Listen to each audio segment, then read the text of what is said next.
Well, greetings today. So good to have you joining me once again. I'm sharing a story called Ronnie Wilson's Gift, and it's written by Francis Chan. So let's see what Ronnie Wilson's gift really might be.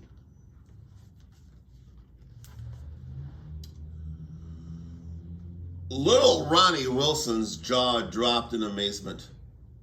It was the first time he'd heard the real reason Jesus came to earth such a long time ago.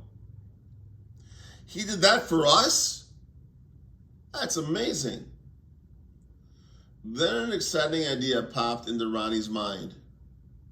Jesus gave me an awesome gift, so I want to give him a present too. When Ronnie got home, he tried to think of just the perfect present for Jesus. His teddy bear? Well, that was old and falling apart. And boy, you can sure see that teddy bear was old and falling apart. Look at the seams. There, all the stuffing's starting to come out. His piggy bank? Well, it only had $6.47 in it.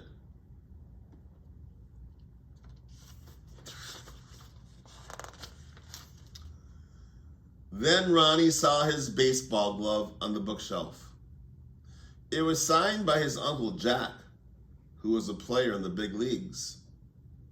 Ronnie loved his glove more than anything else that he owned. He thought to himself, Jesus gave me the greatest gift of all, so I want to give Jesus the greatest gift that I can. So Ronnie grabbed his precious glove and he raced on his bike to the post office.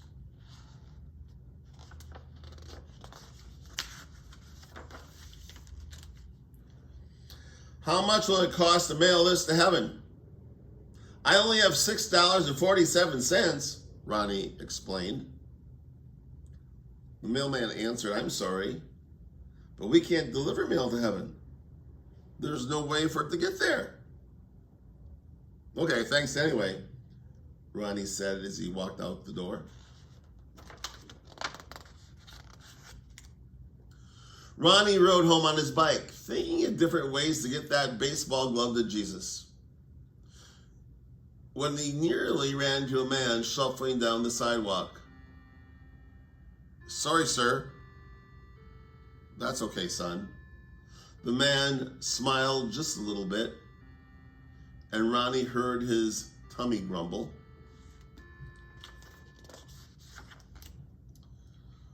Have you had lunch today? Ronnie asked the man. The man shook his head, and Ronnie thought maybe he didn't have enough money to buy lunch.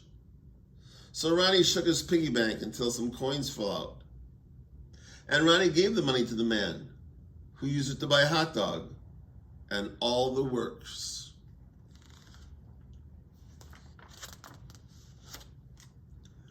Later, Ronnie went to the backyard to jump on the trampoline. He jumped as high as he could. In fact, he jumped so high that his next door neighbor saw him.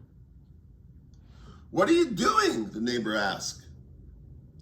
I'm trying to jump to heaven, so I can give my baseball glove to Jesus. Do you want to jump with me? Ronnie asked.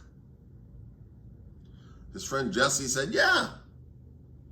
So Jesse and Ronnie didn't jump high enough to make it to heaven, but they really had a good time trying.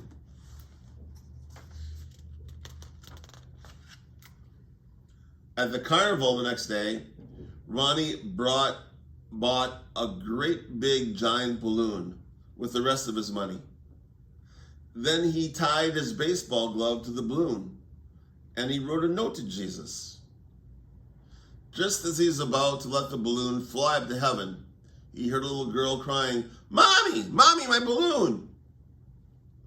Ronnie didn't like that the little girl was so sad, so he gave his balloon to her.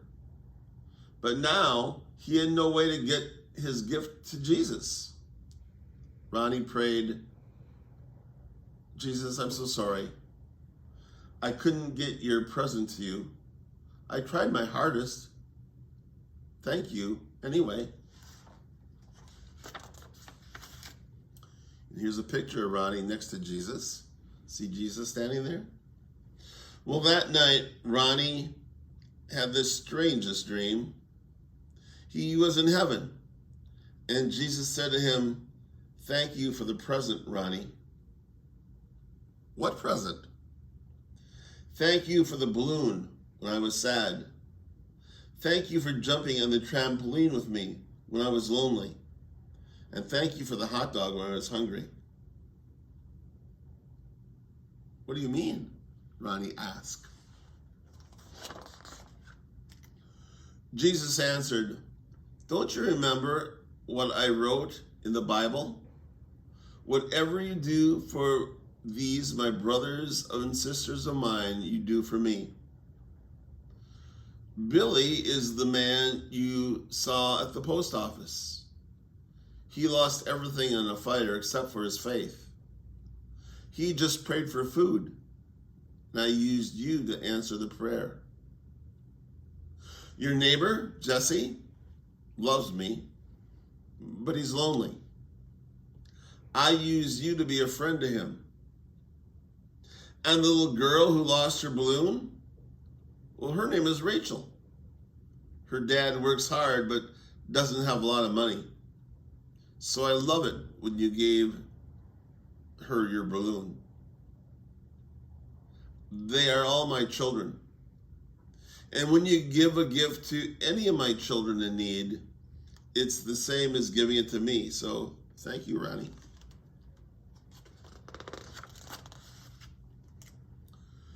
Just then, Ronnie woke up.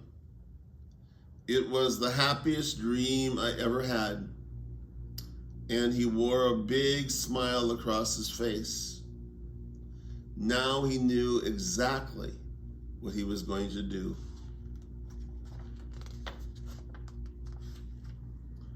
As Ronnie knelt by his bed that night, he looked up into heaven and whispered, "Jesus, I hope you enjoy the baseball glove." And the king will answer him, "Truly I say to you, as you did it to even one of the least of these, my brothers and sisters, you've done it for me." That is Matthew 25, verse 40. You know, we all have the opportunities to do little things. None of us singly or even as a congregation can probably change the world, but we can all do our little part to make this a better place. And we certainly can do our part to tell people about Jesus. So thank you for sharing with me about Ronnie Wilson's gift. I'm hoping you enjoyed the story, because I really enjoyed reading it to you. Thanks for being part of my story time today. Take care, God bless, and see you later.